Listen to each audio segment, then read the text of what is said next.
I had a legit, smash my bag breakdown. You're out there taking notes on tournament prep. This is maybe a star here. Underline.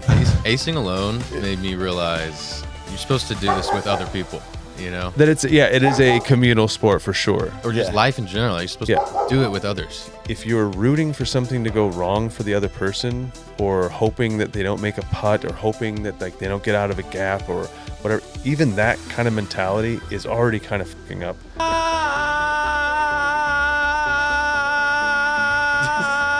Yeah, I felt like I just went to a flashback there. But cue Rigdon's surprise face, a cutaway.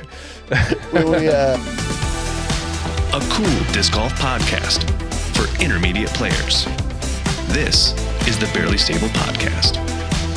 Live from beautiful Austin, Texas, this is the Barely Stable Podcast. We're ready to BS. Here are your Barely Stable hosts, Daniel Freeberg and Nick Barr. What's up, everybody? Welcome back to the Barely Stable Podcast. We're here, episode 22, with always Daniel Freeberg in house. What's up, guys? How we doing? Missing one guy in the booth today. Only have Mr. Rigdon, but he'll be here soon. Look at how suave Mr. Rigdon. I know, Mr. Rigdon looking. Is he always this handsome? He got that suntan. Okay. Looks like you're wearing Okay. nice and shiny. Pop the collars. collar. All Yeah. right. I'm too old to pop my collar. It's not a. If I do it goes back down. It won't stay. I think actually you are the exact age to pop the collar. Because I think when you were an appropriate age, popping the collar with a puka shell necklace was probably 1,000% in play. It won't stay. How many without my puka poops. shell necklaces did you own? I used to have Quite a few. 3 or 4. Yeah. I was pretty hard in the world of the douche. Let me ask you this: puka shell, polo, jeans, flip flops, ball cap, Shorts. Okay. Yeah. I'm wearing jeans right now because I have Flat Creek got me a little bit, and I didn't want to show off my poison ivy. Oh, I got tons of poison ivy up around. It's gross around where my socks ended and where my legs were exposed. Shins to knees. For me. It's not great. We got to go play an awesome Flat Creek Open this weekend. It was a 2-rounder out at Flat Creek. It's a pretty great time. A lot of fun. I did realize, though, that there is a moment when, it's probably, what do you think, 5-6 holes into the second round? Yeah. Where you sort of realize that, it's not only a battle of disc golf, but it's a battle of endurance, beating the heat, and it becomes a bit of a mental game, too. Battle of the wits. Not even really just against my own stupid self, because the heat made me dumber. I felt like when we played Zilker a couple weeks ago, I felt strong at the end of the second round. Yeah. But Zilker is a much smaller course. Yeah, Zilker's a bunch of approach shots. Yeah, Zilker is 18 approach shots. Flat Creek, especially, we played the adjusted longs on the first round and then the full shebang longs on the second round.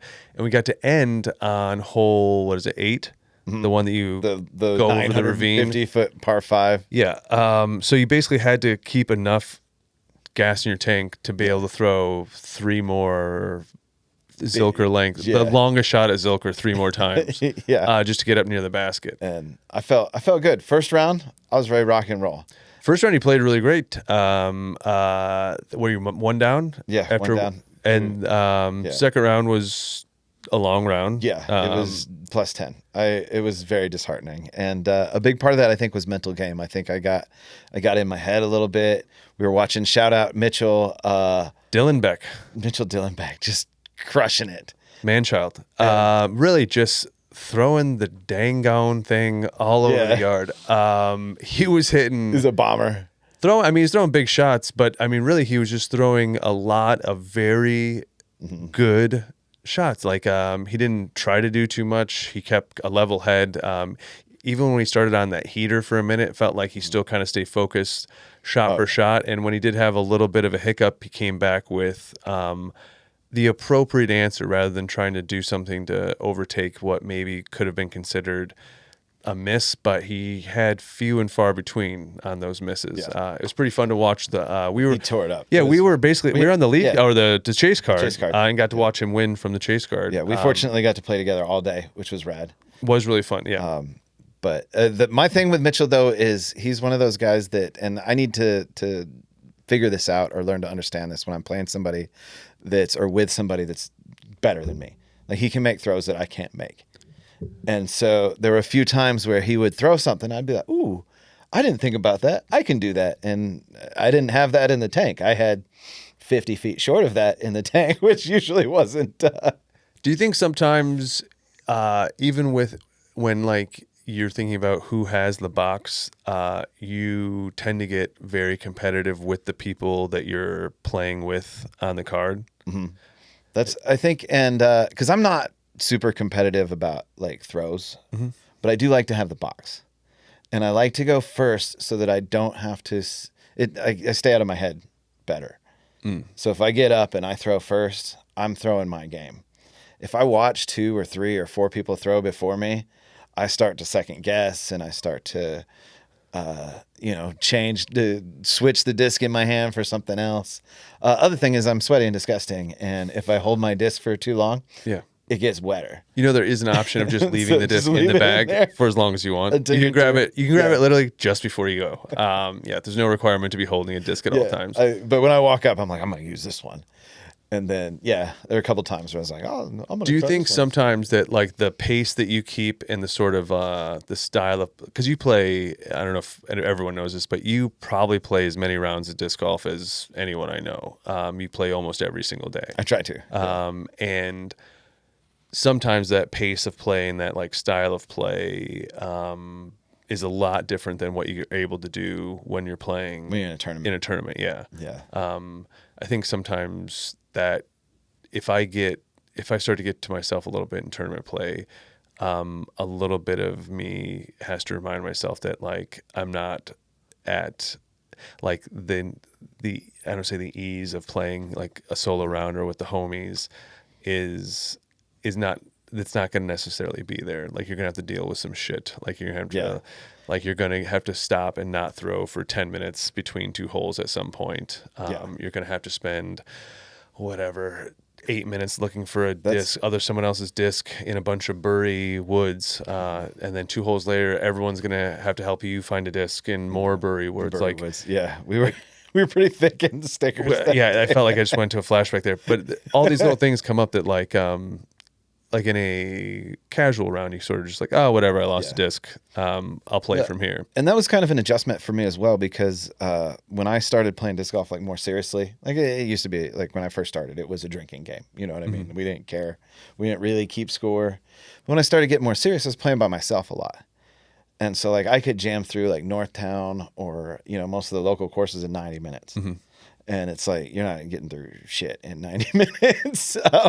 Like one half, they can get through like the front 9 in 90 minutes. Yeah. And so it's learning to kind of take it slow. And that's something we talked about is mental game as well. Like not only keeping cool, like keeping your body cool, but keeping your brain cool when you screw up or when something happens. I think a little bit of what you mentioned, I think a lot of people struggle with, and it's probably the single linchpin that like helps, I think, more people with their mental game. And it's, you're not playing against anyone. At the end, your score will be compared to everyone else's, and that's how they'll determine a winner. But in reality, you're like, there's no defense. There's no, like, I would even suggest that like, if you're rooting for something to go wrong for the other person, or hoping that they don't make a putt, or hoping that like they don't get out of a gap or whatever, even that kind of mentality is already kind of fucking up like your ability to focus on the job that you're there to do, which is throw discs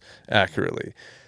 In order to do something like that, like you can throw discs singing along to hip hop songs if you want, and you can chuck them a long way down. But if you want to be very precise, if you want to hit lines, if you want to like be consistent, like you actually need to focus, and focus comes from a clear mind. And it feels like the more you put in the mind, whether it is thinking about things that are happening off the disc golf course, family problems at work, anything like that that's kind of brought in the course, you're already swimming deeper than you probably should to like have a good clear mind. If you start kind of bringing how other people are playing into your game, I feel like this is where I don't say like I'm not some shaman of disc golf mental health. If anything, I'm just someone who's like struggled with mental health and struggled with it on the course, where I've kind of looked to a lot of different ways of trying to like mitigate, like not having, I don't know, not a mental breakdown, but like not like getting down on myself to the point where my game's being like severely affected, which I mean, I could show you, I could point out rounds Like that was where it happened. Yeah, where it happened, then Yeah. like subsequently where the rest of that round went. One of the things that I found is at tournaments, I like that rage. Like if you do something, like sometimes I imagine like the basket has a face, and I'm about to throw into it for like a putt, and that face is like, "You're never gonna get here, son. Who do you think you are? Look how nervous you are. No birdies for you." Any doctors out there? Comments below what ailment that is, and we'll get them looked at. But like You in okay? the tournament, you got to choke that down. Like you can't. I'd say every day you should choke that down. You should probably, there's probably a pill that will help with that. Again, doctors, comment below. You're never gonna get your disc in here. Look how you're shaking. I do hear you speak very directly to your discs a lot. You did that a lot this weekend. Do you want to talk about that a little bit? At one point I threatened to melt one of my putters down into a butt plug. You did say aloud more than once, dildo. Ooh, yeah, I did. Sometimes I maybe need to clean that up. Yeah, dildo. It's just there's only so many things a dildo can be used for. It's supposed to go in. That's No, I don't know. That's everyone the gets the concept. joke of why you say it. It's a good one because dildos do typically go in. Supposed to go in. They're supposed to go in. Yeah. When it doesn't, it's like, why are you fail at your job? But It's just that's a long string that we're connected. Cue Rigdon's surprise face, a cutaway. when we're playing with the homies, and I have a little confession. I played with Rigdon yesterday, and it was hot, and I was trying out a new disc golf hat, and Did you go back to the straw hat? I tried the straw hat again. It's not. It's too disgusting. I can't. It gets too disgusting. Okay. But I'm sorry. Go ahead. I had a legit like smash my bag breakdown. Like What caused it? just missing putts that I should make. And Was then- Rigdon making putts? no. We were both playing No, we're terrible. both really bad. Okay. Well, that's good. At least it wasn't like a thing where like someone was just doing better than you. You're upset. You're just upset at your own. Yeah, shot. That's not a big deal. Okay. I rarely get mad. I don't care how other people do. I worry about. Okay. Good. That's Yeah, it's all. it's just the basket talking to us. Yeah. Stop it! It's just the Don't do basket. that. Nobody in real life talks to me like that. No, we're always like Freeberg. Are you okay? Come here. Yeah. Hey, snap. But I had an instance where I threw my bag down, and Rigdon was like, "I thought you were joking," and then you So set us up. Where are we at? What hole? are hole you at? 10 North Town. Okay, so that's the one that kind of goes over the bridge or over the creek to the no, right. it's one after that. Oh, the it's one that like- crosses the pond. It's it's like a straight shot. Oh, got it. And Right. then it's on the Got it, on the left side, yep. and there's like trees and stuff. So I hit a tree with my first shot, and then I hit a tree with my second shot. And then I was like, I'm just going to flip this little turnover putt, lay up, and save my bogey. And then I hit a tree with that, and it bounced and went far. And then I was like, I know I can make that shot. And I threw another one, and I hit the same tree, and it bounced and went far. And I was like, this is 3 times. And I did it the 3rd time, and then I freaked out a little. And but that's the thing is So how did that make you feel? around with the homies, you can have a little freak out. And I think I did that, and I shook it, and I played fine after that. Yeah, you got through it. But How did like, it make you feel when he had the freak out? It made me feel good because I freak out like that all the time. Not always as externally. Sometimes I just kind of like, "Ooh," and I like hold it in. But sometimes I'll just like throw discs as hard as I can. And it was good to see Daniel, who's very level-headed, like just be a human and just start unloading his bag at a basket, literally shot after shot. You know, I felt for him, but I knew he'd get over it. I knew he just had to like work none of through them it. were going. It's sometimes it's like a good cry. You just Yeah. yeah. And it was like, but at a tournament, you can't do that. That is, I would say, solid advice in a tournament. Not the can't best thing to do. If you're out there taking notes on tournament prep, this is maybe a star here underlined. But asterisks. you choke it down in the tournament, and I feel like it takes me longer to recover, to like shake off that rage in the tournament than it does. Because like after that, we went to the next hole, and I don't think I birdied, but I think I got up and down. And do you feel we that laughed about it in a tournament setting when you feel that frustration? Do you feel like you still feel it in the inside and you're sort of bottling it? Oh yeah. So let's say, like, do you remember an instance on Saturday where like a shot didn't go the way you wanted it to, and you held on to it for longer Yes. than you wanted to? 100%. That was the end tell me of one. at Flat Creek. Yeah. We're coming up at 18. It's it's got 2 water carries. Oh, So right. You got to throw over the water. Yeah. And then you got to throw back over the water to the basket. Yeah, essentially, like you have to zigzag the same pond. Yeah. Yeah. Like, do you think anyone goes for it and won? I mean, if they can throw 600 feet, maybe. That'd be a baller shot. But I executed it perfectly in round 1. Round 1, you threw probably the furthest destroyer shot I've seen you ever Yeah. throw. It was, I mean, magnificent. And then again, you picked out the same disc, parked it. Yeah. I mean, you were Drop in birdie. maybe 4 feet away, 5 feet Yeah. away. Yeah, it was a great play. And then we get the second one. I was like, I know how to do this. I've mastered hole 18. And then I couldn't get it to go. It was short. It went in the water. Same line. Didn't have the distance. The old man came out, and the old man didn't have any more arm. And then I had to re-tee. And so I threw that second one, and it made it, but it hit the water before it went in. So we saw a splash. Mm-hmm. So then I had to throw a provisional, like a third one, just in case, like a layup. Yeah. And it was like, by the time I got up there for the next shot, like, and I think that I played it pretty cool. Mm-hmm. But if like there was cartoon steam coming out my ears at that point, like I was pissed. Yeah. It wasn't like, I mean, you did a good job of not like outwardly saying it, but like your face was saying, you're like, you could tell like it was not a time to talk to talk to you. I think that's Is our boy Trevor? no, that's the place that I just showed you pictures of. Oh, More on that later. The part I thought you did great though was even though I could tell that you were a little upset with how things were going, I felt like you didn't allow it to affect anyone else on the card. And I felt like you were a good example to, like, as the round kind of slipped away from you a little bit, you sort of like didn't let that like ruin it for Mitchell, who was trying to like, crushing. crushing, have a good card.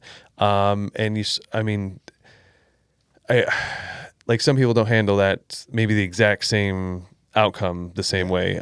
Maybe we even saw some of that in our round a little bit. Yeah. But I felt like, I don't know, I felt like I still had my guy Freeberg with me, who, I don't know, even though you struggled, I felt like, I know you internally you were struggling. I felt like you were very positive for the rest of us. Yeah. Well, I think having a lady on the card though kept you in line. I felt like it kept.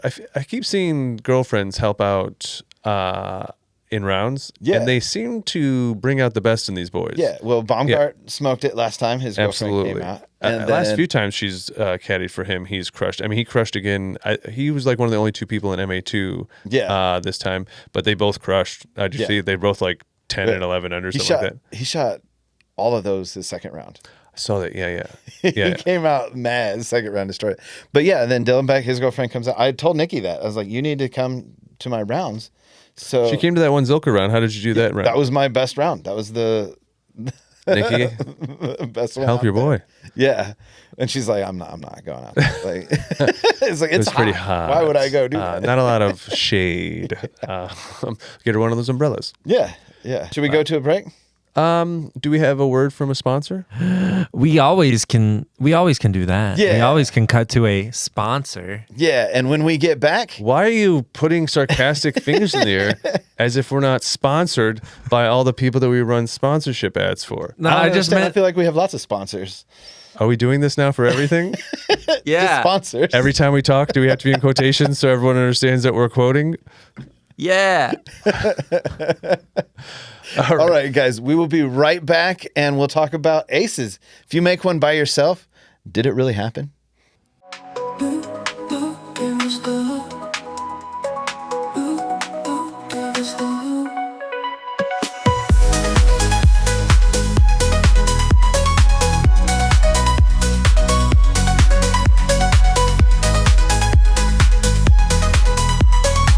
And we're back here at the Barely Stable Podcast. Trevor's here. Welcome back, Trevor. Hey. Made it back from Dallas. He's shooting some promo stuff for our friends over at Loot.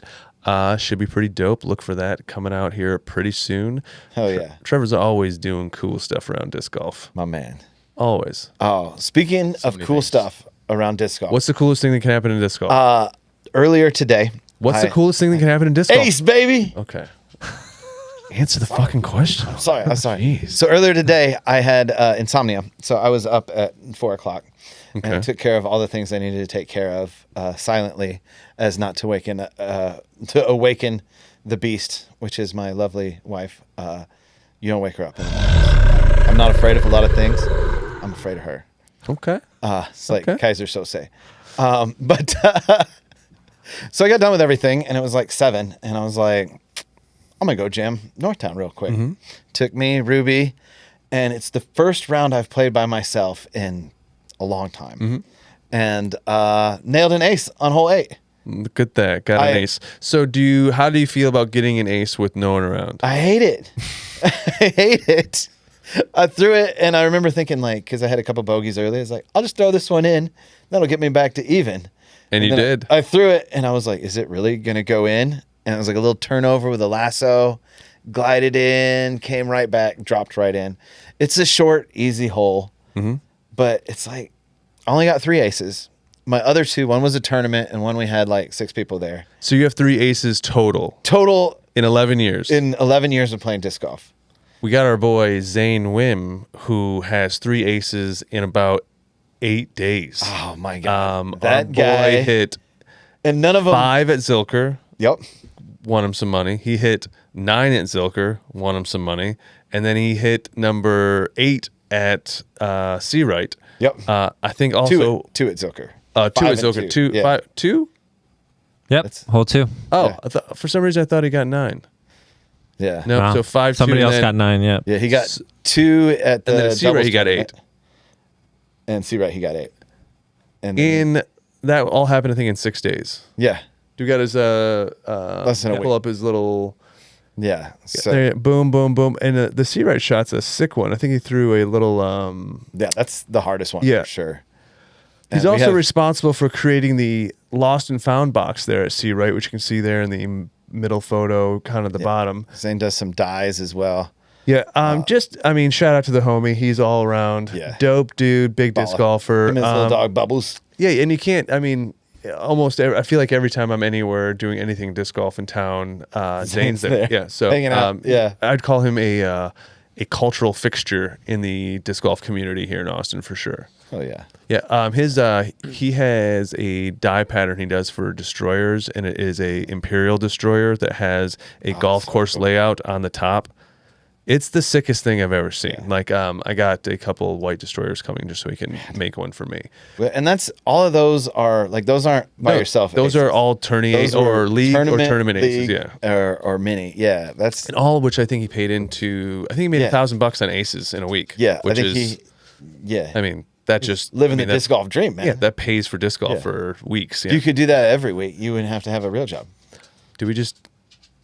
Just gotta throw aces. I think we just figured something out. That's All right, so we just check, Yeah. throw more aces. Got it. I actually Yeah. hardly ever entered the ace pool.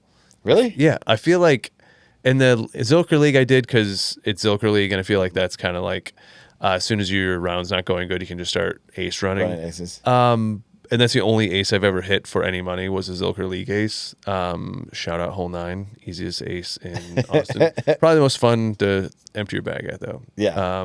Quickly. Not probably the most fun shot. It's a really easy shot. It's like, Freak out all the people warming up. yeah, it's probably not a good hole to drain your bag on because everyone's always trying to warm up there. It slows down everybody. Yeah, don't listen to me. But anyway, it always feels like the ace pot is a bit of I don't say waste, but I feel like if I had an over/under ace pot earnings, way bad bid, way bad investment. I think So you think when you hit that ace, it's not going to pay for all of your past entries? Hey, I know what I did, brother. Quickly did the math, and guess Okay. what? Not even close. Depends on the ace spot, right? Right, and I- at a big league where you're splitting with a lot of people over 10 weeks of Zilker, like there was a bunch of aces. I think we got like $40. It wasn't much. Oh, but yeah. hitting a $500 ace I'm sure 100 tournaments. That's Covers. pretty exciting. Yeah. I hit one good one at Moody's. Talked about it on That's right. Episode 2 or 1. That was your first ace? Second That was ace? my second one, but that was a tournament one. And I was like that, and I think Rigdon still is. I never signed up for the ace pot. I was like, I'm not going to hit one. But then we started talking about it, and a friend of the show, Wagner, was like, well, you don't want your ace to feel bad. He's like, and if you hit that ace and it's like, ooh, that could have been $1,000 or that could have been $500. But it wasn't because you didn't bet. So Yeah. it couldn't have been. Well, I think if you're more selective about which ace pots you get into, then it will pay off. I think Yeah. that's the way to do it. Like I said, Zilker League always going to do, but out at Flat Creek didn't seem to make any sense to enter the ace pot. Like I couldn't think of a single hole that's an ace run at Flat exactly, Creek. yeah. There were, I was trying to skip in and I birdied it both times. I think it's hole 11, the one that goes down and to the right a little bit. Isn't hole 9 like pretty gettable? There's a bunch of if you Yeah, if you can get Like straight across through. the. yeah. Yeah, you probably could. I hit the trees both times, so For the longs, There's a tight gap. that's a pretty tight gap, yeah. Yeah. Now, Now, if and the you're playing gap's the- like middle of the flight too, so you have to kind of like push straight and then hold straight. Basically, it's just a straight 300-foot shot. and we ended up going MA1 to play the longs out there because MA2 was the shorts. Yeah. And all the homies moved up to MA1. I think Jason Allen, our buddy, started that waterfall. Yeah, and when you everybody- texted me, I was like, and then it was Yeah. inevitable. And I'll be honest with you, I feel like I enjoyed it more playing from the longs. I feel like it was more fun. I feel like there's funner lines. It wasn't easier by any fucking chance. Like Flat Creek's easy from the shorts, but like yeah. it's way more fun from the longs. Kind of feels silly to like go all the way to Flat Creek and then play like a super short course. Yeah, pitch and putt. Yeah. For sure, the ace pot is something you definitely want from the shorts, though. If you're going to be playing the shorts out at flat, you want to pay into that ace pot because there's 6, 7 aceable holes. Yeah, that Wells Branch, maybe Yeah. Zilker, maybe even like C right, or Circle C has a handful of like, Couple. but like it seems like big courses. Yeah, like I guess every course has a hole or two that could Well, have that's an like- ace run, but Sprinkle, I always sign up because 17. I've bounced off of that, and you got 10 that goes down the hill. yeah, And I'm hardly ever shooting for aces same. in Yeah. a tournament. So I buy in just in case. I Just don't in know. Like I I also- accidentally do something cool. I don't mind the homies getting my $5 if somebody nails it, you know? Yeah, I guess. And that going back to Flat Creek just real quick, the longs versus shorts.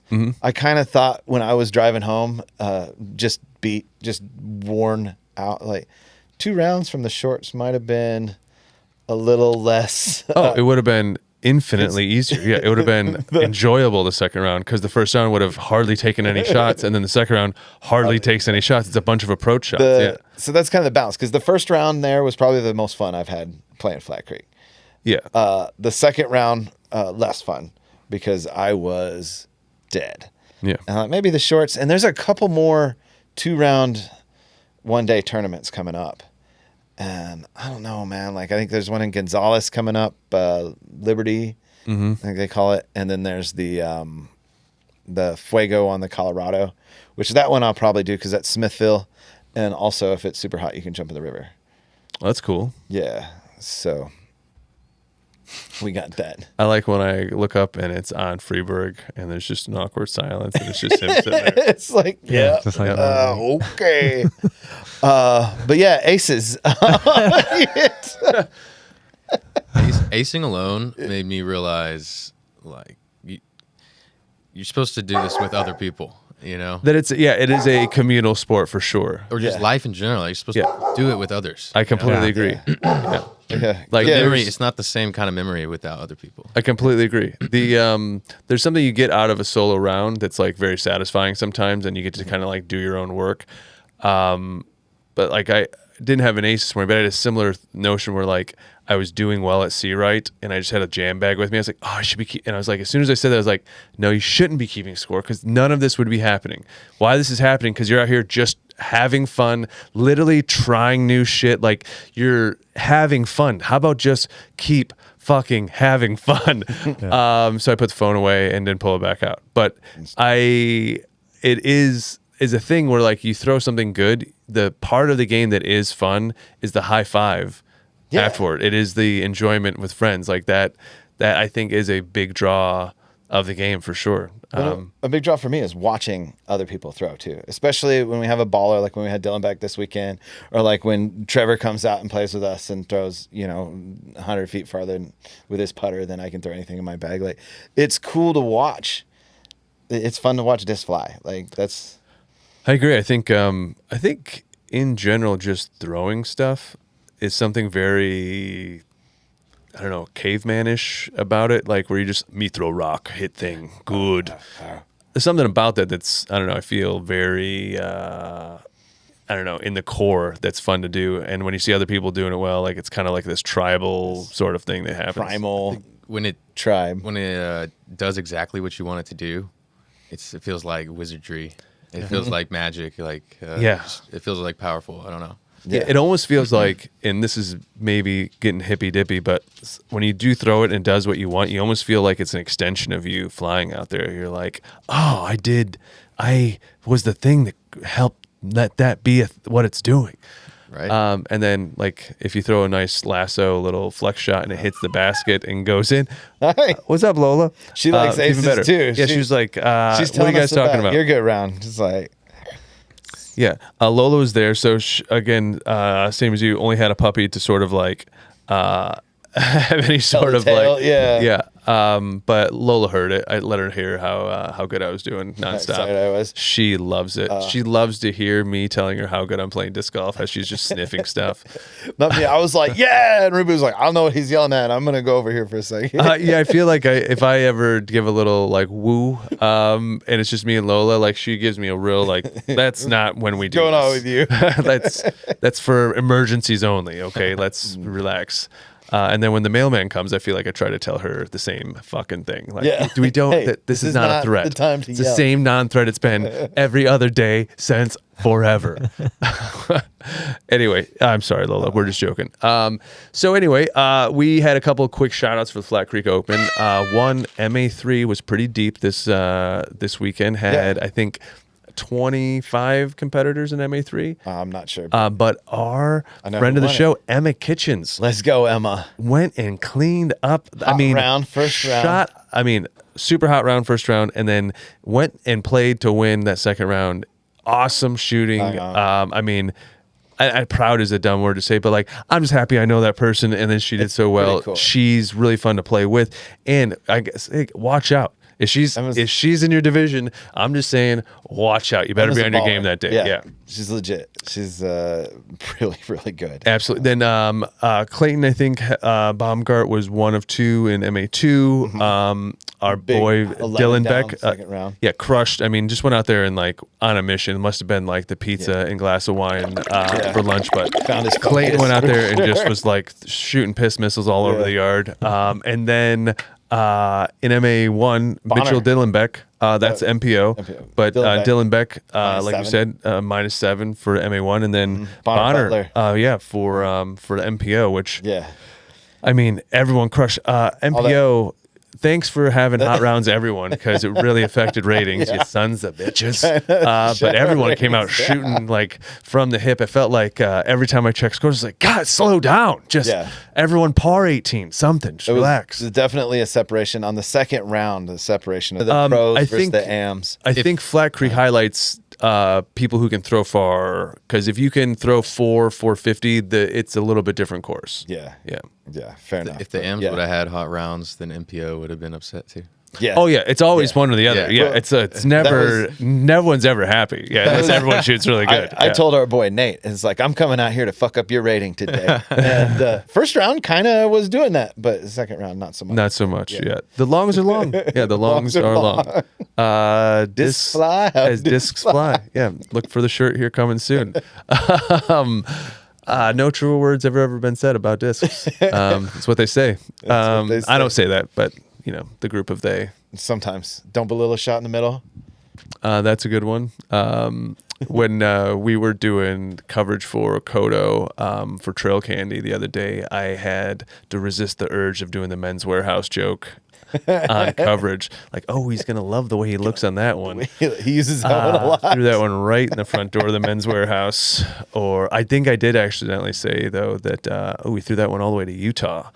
And Trevor goes, what? I go, Park City. That's great. That's great. I can't wait to Probably do some already of those edited with you out. guys. Like, We said, I mean, I feel like we said half silly things, half like good things, but it was really fun to do. Look for, check out Trail Candy's YouTube channel for some bunch of good local coverage of the Austin scene. If you're looking to check out a course that's being locally played, it's a great place to kind of like see the course played and see how a bunch of people attack the different lines. and we got some ballers here too. So Oh yeah, for sure. So if you're playing a course at Trail Candy's coverage, like you're going to basically get you're going to be walked through the hand through the whole course. It's going to be pretty great. Yeah. Shout out Trevor in the booth with go. Trail Candy. We'll do another quick word from them here and then be back to close up the show after this.